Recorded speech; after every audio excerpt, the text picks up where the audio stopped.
Good morning, everyone. Hope you're having a terrific Tuesday morning. We finally got some good news this morning. The national average for the first time since March is back under that $4 a gallon mark. 25 states are already there. 100,000 stations are back under $4. So certainly a lot of good news this morning. Now, a lot of people have been asking what comes next.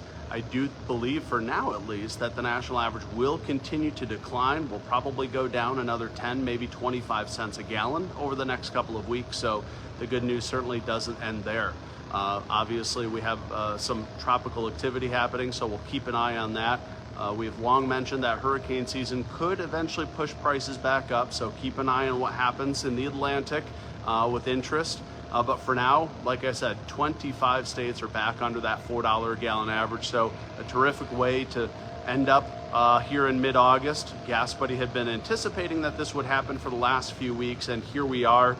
Now areas out west, California, Oregon, Nevada, Washington State, all a little bit slower to see the decline. Of course, a lot of the reason for that is that prices are so much higher out west. The good news for California and those areas is I do expect that we should see prices falling back under the $5 a gallon mark.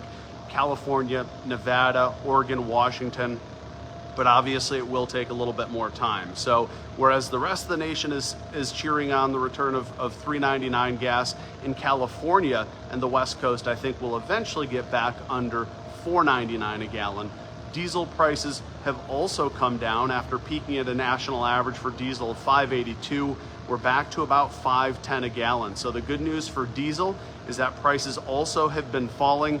But like I said, oil markets are going up a little bit. I do think that we should continue to decline for the time being.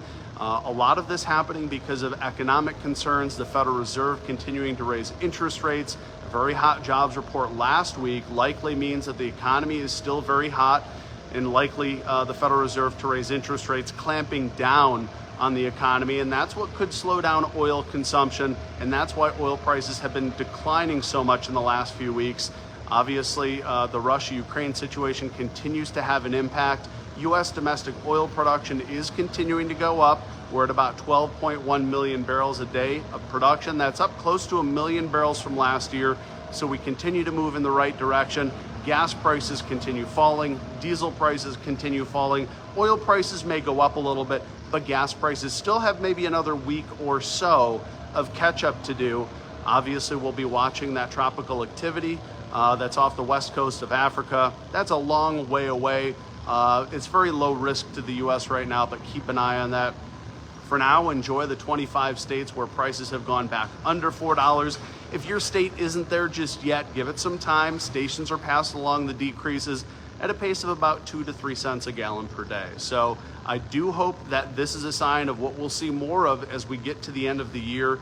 Prices by the end of the year should be under $4 a gallon, but a major hurricane that disrupts the flow of energy could really impact where we go beyond that. So again, the national average back at $3.99 a gallon for the first time since March. Gas prices have fallen for 8 straight weeks. That's a trend I continue for into a 9th week as well. And the good news will continue. But for now, that's our quick update. The national average back under $4 a gallon mark, a level that we should hold for potentially a few weeks, if not longer, if we can escape from hurricane season without seeing any hurricane shut down oil production. Again, closing, national average back under $4 a gallon certainly feels good, but keep in mind prices still quite a bit higher than last year. All of that still because of Russia's war in Ukraine and overall COVID-19 recovery. Take care and have a good Tuesday.